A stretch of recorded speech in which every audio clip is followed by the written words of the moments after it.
Bonjour à tous, merci pour votre invitation et en particulier de m'avoir donné l'opportunité d'écouter la présentation précédente qui est, faut reconnaître, assez stupéfiante.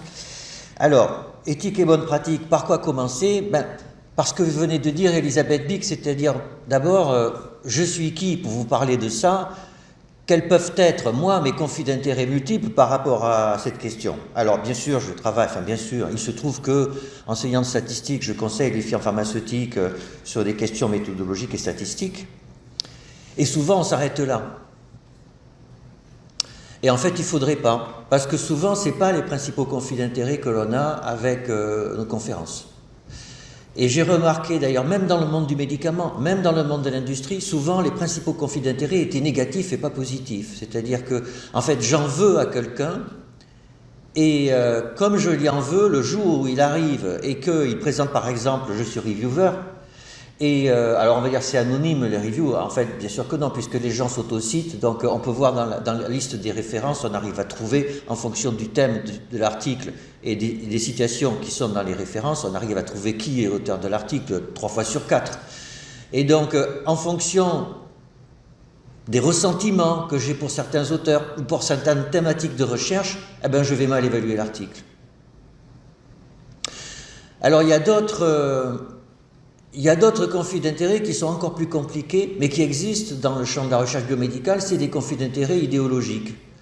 C'est que nous sommes médecins, certains d'entre nous faisons de la recherche, tous nous lisons des travaux de recherche, mais nous pouvons avoir des tendances à apprécier plus particulièrement certains types de recherche, très moléculaires, très statistiques, très sophistiquées, très cliniques, très proches des sciences humaines et sociales.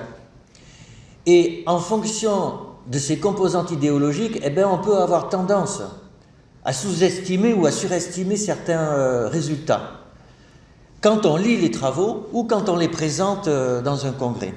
Alors, il faudrait que je le fasse ici. Alors, Loris l'a dit, je suis psychiatre pour enfants, donc effectivement, forcément, ça doit quelque part modifier ma vision de la médecine et de la recherche qu'on peut faire en médecine. Et puis, je suis enseignant de statistique, forcément, je suis susceptible d'avoir un conflit d'intérêts avec les nombres. Alors, après cette introduction capitale, qu'on doit tous savoir, quand on est orateur, quand on écrit un article, ou même quand on lit un article, rentrons dans le vif du sujet. Alors, aujourd'hui, dans nos sociétés, on aime bien amener des problèmes au grand jour en disant ça fait 10, 20, 30 ans que ça déconne, maintenant il faut arrêter, il faut en parler. Et c'est bien. Voilà, c'est bien. Alors, encore faut-il bien le faire. Alors, comment bien le faire? Dans le monde de la recherche biomédicale, donc on a vu, Elisabeth Bik, elle dit, voilà, ça va pas, il y a 5 à 10% de fraude. Et c'est pas normal dans le monde scientifique qu'il y ait des fraudes, et on l'a bien vu quand même dans les 2 années qui viennent de s'écouler, ça pose problème à la société. Alors il y a des collègues qui travaillent explicitement, je pense par exemple à l'équipe de Florian Naudet à Rennes, qui travaille sur la science ouverte, sur vous savez, la publication des protocoles a priori, pour être sûr que les gens, quand ils écrivent le papier, en fait ça correspond bien à ce qu'ils pensaient faire à l'origine. Donc c'est vrai qu'il y a des progrès, il y a des lanceurs d'alerte, il y a des gens qui cherchent. À Rouen, il y a André Gilibert qui fait la même chose qu'Elisabeth Bik, mais sur des datas, et qui lui aussi a été menacé de poursuites judiciaires. Et donc effectivement, il faut protéger ces lanceurs d'alerte dans le domaine de la recherche biomédicale. Donc tout ça, oui, c'est vrai, c'est important, mais j'ai envie de dire, ça n'est que la partie émergée de l'iceberg. Donc il faut le faire, bien sûr, la fraude, c'est pas tolérable dans le monde de la science, et même en général. Mais dans le monde de la science, en fait, il y a ce qu'on pourrait presque appeler une fraude à bas bruit, ou en tout cas une complaisance que l'on peut avoir à un moment donné avec nos propres travaux. Et ça, c'est très difficile parce qu'en fait, c'est quasiment impossible à voir et parfois même on s'autodupe. Et donc ça, faut en parler comme le reste. Alors, d'où ça vient? Ça vient du fait que la science a fait progresser la médecine de façon colossale. Et ça depuis la fin du XVIIIe siècle, le début du XIXe siècle, avec d'un côté Claude Bernard, Pasteur, etc., de l'autre côté John Snow et l'épidémiologie. Et du coup, en 200 ans, la médecine a progressé comme elle ne l'a jamais fait en des milliers d'années. Et ça, c'est juste la réalité. Et nous, médecins du XXIe siècle, nous sommes complètement liés à cette évolution des connaissances de la médecine, et bravo, et il faut continuer en le faisant bien. Alors, mais comment ça marche, la science en médecine? C'est comme la science en général, c'est-à-dire que d'abord, on a des théories de nos objets d'étude, et une théorie, donc, c'est une conceptualisation, et chez nous, c'est une conceptualisation du patient. Et puis après, on formule des hypothèses, on fait des manips pour essayer de réfuter ces hypothèses, et puis une fois qu'on a fait la manip et qu'on a observé ce qui se passait, on regarde si la théorie tient la route ou pas, et puis quand elle tient pas la route, on change légèrement la théorie. Voilà, et donc la science, ça fonctionne comme ça. Alors ça fonctionne comme ça, très bien. Alors on vous dirait, les physiciens ils font ça, alors il y a de la fraude en physique aussi, bien sûr, mais c'est pas exactement pareil parce que en physique, la théorie, c'est une théorie de la matière inanimée. Et j'ai envie de dire, ça gêne personne. En médecine, c'est pas pareil parce qu'on a des théories de quoi? On a des théories du patient. Et c'est pas complètement anodin de construire des théories du patient. Alors, quand on est scientifique, on a le droit de construire sa théorie. C'est une liberté du scientifique. De construire sa théorie, et puis de se lancer dans des expériences pour l'étayer ou la réfuter. Là où ça va compliquer les choses, c'est quand le savoir scientifique en médecine, qui repose sur des considérations théoriques, va être transposé dans le champ institutionnel et dans le champ de la clinique. Alors dans le champ institutionnel, ce sont les recommandations de la HAS par exemple, ou ce sont des décisions des agences régionales de santé. Et parfois, alors d'ailleurs, il y a un collègue cardiologue de Cochin qui avait l'habitude de dire que la clinique commence là où les recommandations de la HAS se terminent. Et on voit bien effectivement que dans la pratique médicale, la place du savoir scientifique étayé, honnêtement, elle est plus l'exception que la règle. Il faut bien être lucide avec ça. Or, il faut être honnête aussi, ça gêne les institutions. Ça gêne les institutions de dire que, in fine, le médecin décide, et il décide de sa responsabilité à partir d'un savoir scientifique, mais à partir de la rencontre avec un patient, et cette rencontre est unique, et en grande partie, elle échappe à la science.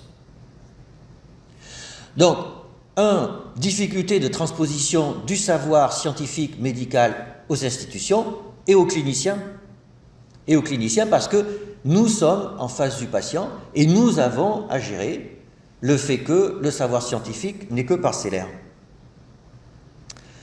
Alors, comment essayer d'être lucide par rapport à ça et d'avancer dans une position éthique par rapport à cette contrainte? Il faut faire un pas en arrière et se demander, mais finalement, dans le détail, notre savoir scientifique, il vient d'où? Et en réalité, il vient de deux grands domaines. Il vient d'abord de la biologie. Dans les facultés de médecine, j'ai compté, en premier et second cycle, il y a en gros 600 heures de cours de biochoses, de biophysique, biomathématiques, biochimie, histologie, etc., etc. 600 heures. Et il y a entre 0 et 20 heures de cours de psychologie médicale. Alors vous me direz, voilà mon conflit d'intérêt qui ressort, c'est le psy de service. Il est fâché parce qu'il n'y a pas assez de psychologie, mais quand même, je vous demande, un médecin généraliste dans sa pratique, il a besoin de quoi? De plus de cours de biologie moléculaire ou de cours de psychologie médicale? Donc on voit que, vous voyez à quel point déjà, de fait, les théories scientifiques qui construisent notre savoir et que nous apprenons quand nous sommes en formation, ne sont pas neutres par rapport à notre pratique clinique. Donc, il y a de la biologie que l'on apprend à la faculté. Alors, vous êtes interniste, et en médecine interne, il y a de l'inflammation. L'inflammation, c'est de la biologie, et donc forcément, vous devez apprendre la biologie et vous devez vous en servir pour comprendre ce qui se passe avec vos patients. Alors, là, il y a un premier problème qui va arriver, c'est, oui, mais jusqu'à quel point la biologie, ça marche? Ça, c'est une vraie question pour les cliniciens. C'est que vous avez remarqué, pour la biologie, il y a des trous dans la raquette. Et c'est même plus qu'un trou dans la raquette, c'est même un gruyère, où c'est que la biologie vous donne un schéma global de fonctionnement des cellules, des organes, des interactions entre les organes. Mais du coup, de ce fait, vous avez un patient pour lequel vous pensez qu'il y a une physiopathologie derrière sa plainte et qu'en miroir de cette physiopathologie, il pourrait y avoir une thérapeutique efficace. Mais régulièrement, vous êtes confronté au fait que la thérapeutique n'est pas efficace, alors qu'en théorie, elle aurait dû l'être. Et donc, on voit là le fait que notre savoir scientifique qui nous construit nos représentations du patient et de la thérapeutique, eh bien, faut être honnête, il a ses limites. Et alors, je ne dis pas qu'il n'est pas utile, hein, bien sûr qu'il est utile, bien sûr qu'il est utile. En particulier, un néphrologue, s'il n'y avait pas de biologie, sa pratique clinique serait complètement bouleversée. Donc, je ne dis pas que ce n'est pas utile, je dis qu'il y a des trous dans la raquette et qu'il faut en être lucide. Et d'ailleurs, historiquement, on l'a vu, même si c'était plus compliqué que ça, mais pendant les 2 ans qui viennent de se passer, vous avez vu les tensions qu'il y a eu entre les biologistes et les statisticiens. Vous avez vu au début Raoult qui disait la chloroquine ça marche, pourquoi? Parce que ça doit marcher en théorie. Et j'ai fait une étude sur 20 sujets et voilà, ça marche. Et après, il y a une pensée unique, statistique, qui fait que je devrais faire différemment, alors qu'il y a une urgence et alors que ce médicament, moi je vous le dis, en tant que savant, ce médicament doit marcher.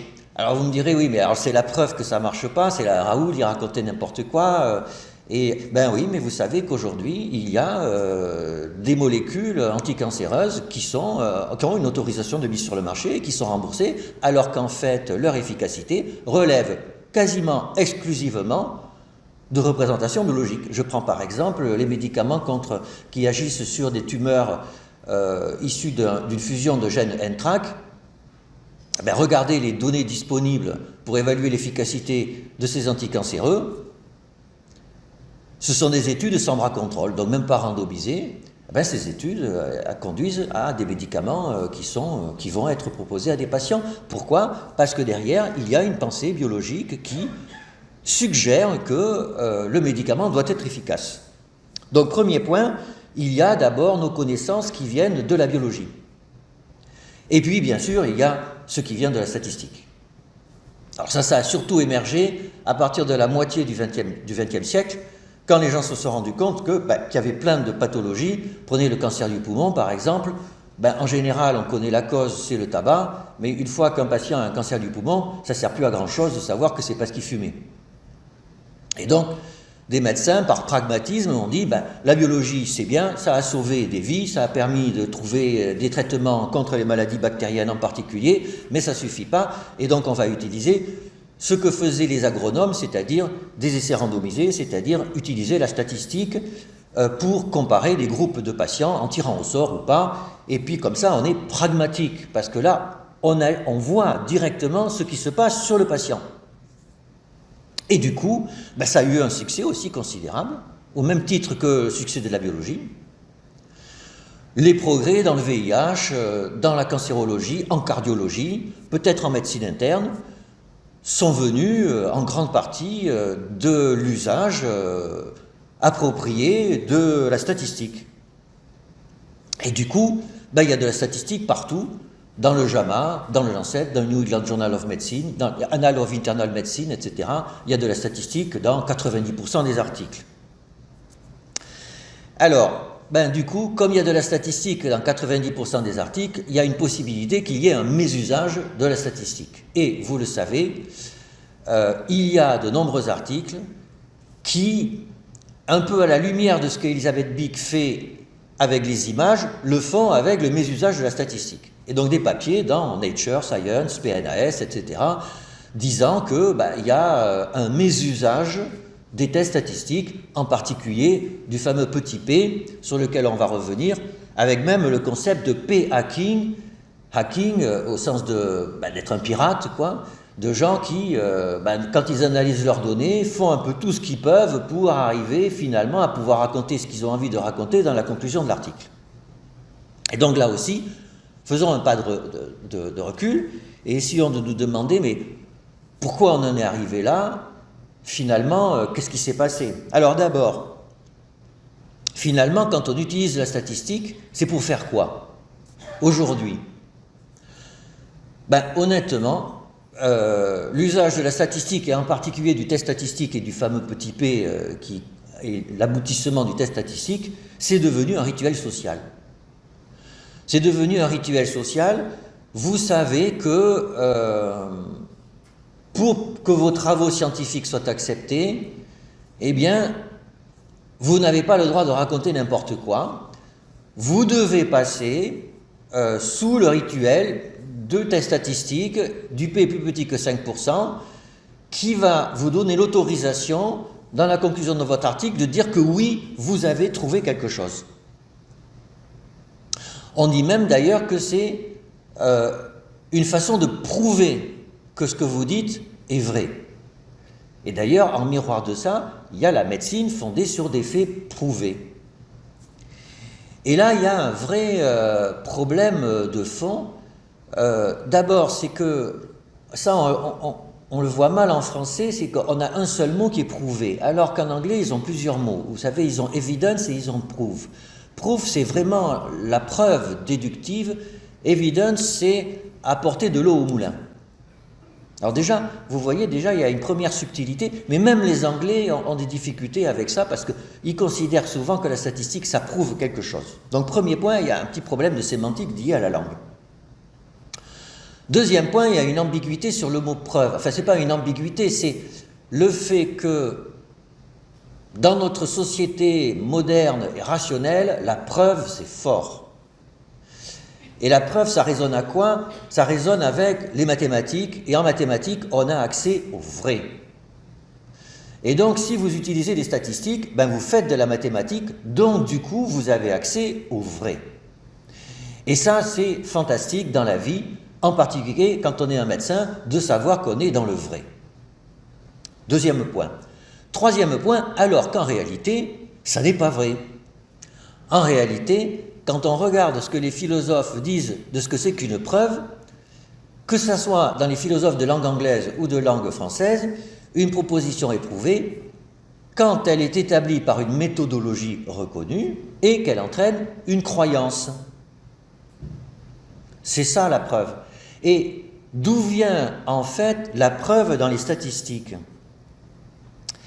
Eh bien en fait, ça vient d'un côté de la méthodologie, sur laquelle on va revenir dans 3 minutes, et puis sur le fait que, effectivement, sociologiquement, ça entraîne une croyance. Et ça, c'est vraiment une considération sociologique. Alors, la méthodologie derrière le test statistique, c'est quoi? Eh bien, il faut revenir aux bases.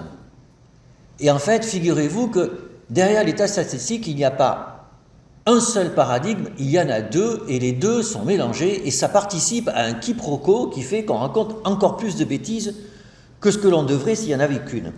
Alors, vous, je suis sûr que vous avez appris les tests statistiques, vous savez où il y avait deux hypothèses, une, en général, c'est par exemple les deux traitements ont la même efficacité, et une, les traitements ont une efficacité différente. On appelle ça la théorie des tests de Neyman et Pearson, et il y a un risque d'accepter une hypothèse alors que c'est l'autre qui est vraie, et réciproquement. Et le risque de dire que les deux traitements sont différents, c'est alpha, en général il vaut 7%, et l'autre risque c'est bêta. Alors, et donc, l'usage du test statistique, selon Neyman et Pearson, c'est de conduire à accepter une hypothèse et de l'accepter avec un risque. Et d'ailleurs, c'est ce qui se passe quand on fait un essai randomisé avec un médicament, on accepte que l'essai soit positif et ça conduit à une AMM, et c'est oui ou c'est non dans une AMM. Or, quand vous êtes clinicien, est-ce que vraiment vous acceptez une fois pour toutes qu'un traitement est efficace? Certains collègues, oui. Certains collègues ont une pensée particulièrement carrée et dans leur tête, ils structurent leur pensée clinique en oui ou en non. Et c'est respectable. Hein. Mais, il faut être honnête, la plupart d'entre nous, l'efficacité d'une thérapeutique, c'est ça dépend. Et ça, c'est en lien avec un autre paradigme de test statistique qui est celui de Fisher, qui est, je fais un test statistique, je calcule un petit p, et puis je le regarde et je me dis, ben, ouais, il vaut 6%. 6%, ça voudrait dire que le hasard est possiblement compatible avec ce que j'ai observé. D'accord. Il vaut 1 pour 1000. Ah, quand même, le hasard est peu compatible avec ce que j'ai observé, donc il doit vraisemblablement y avoir quelque chose. Et vous voyez, cette façon de penser, qui est totalement différente de l'autre, elle est extrêmement proche de ce que le clinicien fait au quotidien. Le problème, c'est que avec cette approche de Fisher, le doute est partout. Le doute est partout, et c'est bien, parce qu'en fait, le doute est vraiment partout. Mais ça, c'est pas agréable, ni pour les autorités de santé, je ne vais pas revenir dessus, j'en ai parlé, mais c'est pas agréable pour nous. C'est pas agréable pour nous parce que quand nous sommes confrontés à un patient, ben c'est très désagréable d'être dans le doute. Et d'ailleurs, on sait bien qu'il ne faut pas l'être trop. Si on est trop dans le doute, en fait, on n'est pas vraiment un bon médecin. Si vous avez en face de vous un médecin qui doute de tout et qui vous le montre, ben, vous allez changer de médecin, souvent. Alors, j'en arrive à la conclusion de ma présentation. Finalement, du coup, éthique et bonne pratique. Vous voyez, certes, il y a ce qu'il disait Elisabeth Bicq, certes, ce que fait Florian Naudet et André Gilibert, c'est-à-dire lutter contre les fraudes et essayer de promouvoir une science ouverte en mettant nos plans d'analyse statistique sur des registres pour que ça soit opposable, c'est sûr qu'il faut faire ça. C'est éthique et c'est des bonnes pratiques. Mais il faut faire plus, il faut être lucide par rapport à notre propre position en regard du savoir scientifique en tant que nous, cliniciens. Alors, oui, la science, c'est indispensable pour faire avancer le savoir médical. Oui, bien sûr. Et dans une période où souvent la science est challengée, il faut que nous soyons complètement persuadés de ça. Mais pour en être vraiment persuadés, il faut aussi en connaître les limites. Les limites, c'est que, en tant que médecin, aujourd'hui, nous sommes dans une position d'injonction paradoxale diabolique. C'est que, en fait, en tant que médecin, face à un patient, ce que je dois me dire d'abord, c'est « je ne sais pas ». Finalement, il arrive avec une plainte, certes, je vais mettre un diagnostic, mais finalement, je ne sais pas. Et le traitement que je vais lui prescrire, est-ce que c'est le bon? Ben, dans le fond, je ne sais pas. Mais de notre côté, je ne sais pas rien non plus. Et ça, il faut en être sûr aussi. Je ne sais pas rien, j'ai appris beaucoup de choses. Et puis, bien sûr, je ne dois pas être celui qui ne sait pas face à mon patient. C'est là que l'injonction paradoxale, elle est. Je ne sais pas, mais je ne dois pas être celui qui ne sait pas. Et puis, en plus, je dois décider. Je dois écrire mon ordonnance et c'est moi qui la signe. Et donc, j'écris une ordonnance alors que je ne sais pas et que je ne sais pas rien. Bien ça oblige à un positionnement éthique et à un positionnement en tant que médecin scientifique. Et je vous remercie pour votre attention.